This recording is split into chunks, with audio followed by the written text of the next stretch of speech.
I arrive at Equinox West Hollywood at 7:34 a.m. in my leased Tesla Model Y Performance, $67 for 40, and the payments are destroying me, but the silent acceleration and autopilot features make for great story content, and circle the parking garage twice looking for the spot with the best natural lighting for exterior shots. There's a science to this shit. The concrete reflects light differently depending on the angle and time of day, and my followers can somehow sense when I'm being lazy with production value. The iPhone tripod is a Joby Grip Type Pro, $145 from B&H, and I set it up 3 different times before getting the angle right for my candid workout content. The frame needs to catch my ass in the aloe leggings. They make it look rounder and more lifted than it actually is, while also showing the Tesla in the background because wealth signaling is crucial for brand partnerships. I'm filming my 14th attempt at the perfect walking away from car shot when I make the mistake of checking Instagram. Brad posted a shirtless yoga flow 22 minutes ago from his private studio overlooking the Pacific. It already has 48,000 likes and 3,200 comments. My morning smoothie post is stuck at 22,000 likes and the growth has plateaued. I watch his video twice. His flow is actually impressive, the transition from crow pose to side plank is seamless, but what really pisses me off is how effortless he makes it look. No visible strain, no trembling, just pure masculine grace with his dick print clearly visible through those obscene gray shorts. The Equinox interior smells like eucalyptus and expensive desperation. I nod at the front desk girl, brunette, probably an actress, definitely doesn't know who I am, and head to the men's locker room to set up my workout gear. The routine is calculated for maximum visual impact rather than actual fitness. Bicep curls facing the mirror because arm definition photographs well, planks that showcase the Sanskrit tattoo on my left shoulder blade, ahimsa, which means non-violence, though I got it after watching a yoga documentary while high and couldn't spell it correctly for the tattoo artist the first time. Maddox arrives at 8:20 a.m. carrying his Canon EOS R6 Mark II and looking like he hasn't slept, which he probably hasn't because he stays up editing my content until 3 a.m. for college credit and the promise that I'll introduce him to people in the industry. He's a UCLA film student, 20 years old, worships me in that pathetic way that makes me feel powerful and disgusted at the same time. Kid has talent with a camera, but he's soft, probably a virgin, definitely the type who cries during Marvel movies. The lighting is shit in here, I tell him before he's even set up the camera. You're making me look washed out. Do you even want this internship? He apologizes and adjusts the settings while I start my warm-up routine. The gym is filling up with the usual morning crowd, entertainment industry types with their personal trainers, tech bros who wear AirPods during squats, women in matching sets who film TikToks between exercises. I recognize a few influencers, but none of them are in my league. I'm recording the voiceover for my workout reel, "Your body is your temple, treat it with reverence," when I remember the cocaine I did last Saturday at that party in the hills. Some agent's house, terrible music, but there were 3 girls from a Netflix reality show and the powder was clean. I haven't touched drugs since starting the wellness brand, but sometimes the old life creeps in and I don't have the energy to feel guilty about it. The bicep curls are performed with perfect form because Maddox is filming and this footage needs to last me through next week's content calendar. 25-pound dumbbells, which isn't impressive, but the angle makes them look heavier and my shoulders are naturally broad enough to sell the illusion.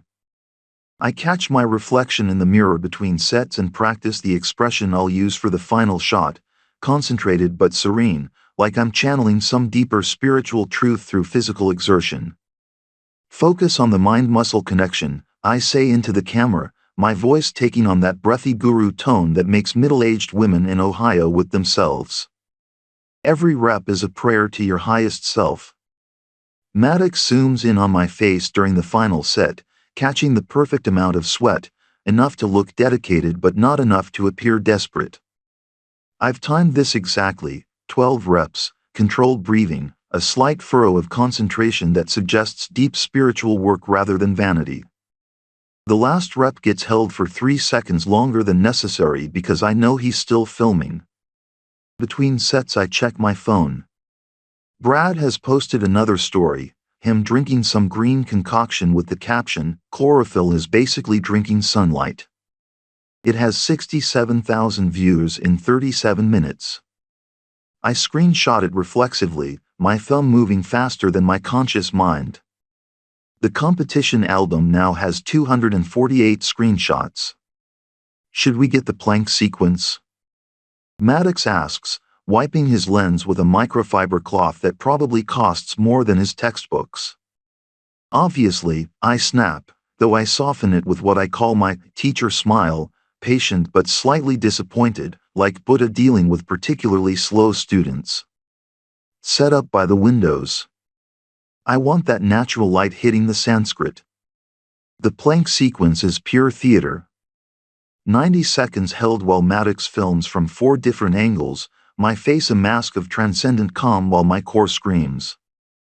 The tattoo, ahimsa, non-violence, burns like a brand between my shoulder blades. I got it touched up last month for $340 at Shamrock Social Club because the original artist fucked up the 3rd character and made it look like I had constipation written in Sanskrit across my back. During the hold, my mind wanders to violence. Not the spiritual concept of ahimsa, but real violence. Brad's perfect face getting rearranged by a Louisville slugger. His artificially whitened teeth scattered across his Malibu deck like overpriced chiclets. His follower count meaning nothing when his jaw is wired shut and he's sipping bone broth through a straw for 6 months. That's beautiful, Maddox whispers, thinking he's captured something profound. I release the plank and move into child's pose, which photographs well and gives me a moment to check my DMs. The verified actress has responded to my heart react with a longer message about wanting to explore breathwork together. Her show got cancelled last month.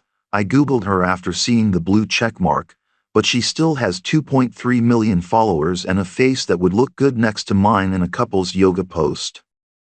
The shower at Equinox uses Kiehl's products, amino acid shampoo, creme de corps body wash, and I use twice the recommended amount because it's included in my membership and because waste feels luxurious. I catch myself in the mirror while shampooing and practice my meditation expression, eyes closed, jaw relaxed, the slight upturn of lips that suggests inner peace but not smugness. There's another member in the shower area, some tech bro with dead eyes and shoulders like a linebacker. He's using his own products, probably something masculine and overpriced from Harry's or Dollar Shave Club, and I feel a wave of disgust at his lack of sophistication. This is the type of man who thinks wellness is just protein powder and compound movements, who has never experienced the transcendent power of a properly sourced adaptogenic blend. I almost tell him about the benefits of cold water therapy but decide he wouldn't understand. Some people are simply not ready for consciousness. Back in the locker room, I select my post-workout outfit, Stone Island sweatshirt in sage green, $285, because the color psychology of green suggests growth and abundance. Common Project's Achilles in white leather, $415, minimal enough to suggest refinement, and Bottega Veneta sunglasses, $320, because my followers need to know I've made it but not in an obvious way. Maddox has transferred the footage to his laptop and shows me the rough cuts on the tiny screen. The plank sequence looks good, my form is perfect, the lighting catches every muscle definition, and you can see the Sanskrit clearly without it looking like I'm showing off. Edit out that part where I'm checking my phone, I tell him. Make it look like I'm completely present. Already on it, he says, and I remember why I keep him around despite his neediness. The drive to the juice bar requires strategic route planning. Sunset Boulevard has better light for exterior Tesla shots, but traffic on Melrose moves faster for story content. I choose sunset and film myself driving while explaining the importance of post-workout nutrition to my front-facing camera. The Tesla's autopilot handles the actual driving while I focus on maintaining eye contact with my future audience.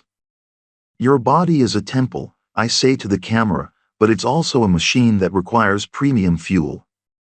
This line will test well. It combines spirituality with biohacking, two of my most engaged demographics. Press Juicery on Melrose has a line out the door, which is perfect for content. I film myself walking in, ignoring the hostile stares from people who recognize me but can't place where from. The girl behind the counter definitely knows who I am.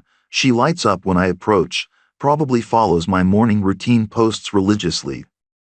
The usual, she asks, and I nod like we're old friends instead of her memorizing my order because I post about it twice weekly.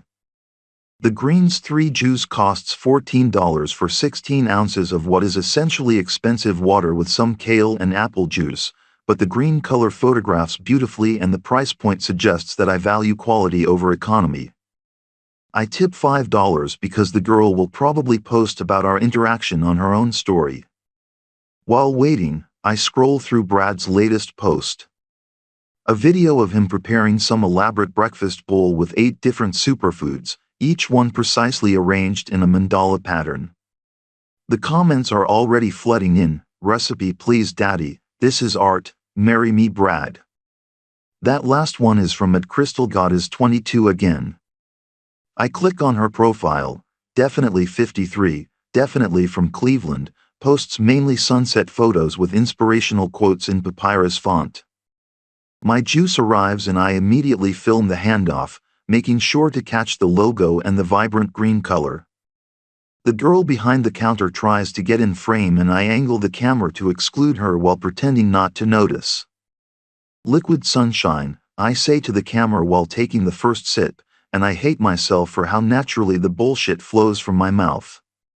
The taste is exactly what you'd expect, expensive disappointment with notes of superiority complex. But I smile and close my eyes like I'm experiencing a religious moment, because my followers need to believe that this $16 juice is somehow transformative. I post the story immediately and watch the views climb. 3,000 in the first minute. Brad's breakfast bowl is already at 89,000 views and climbing. I take another screenshot for the album,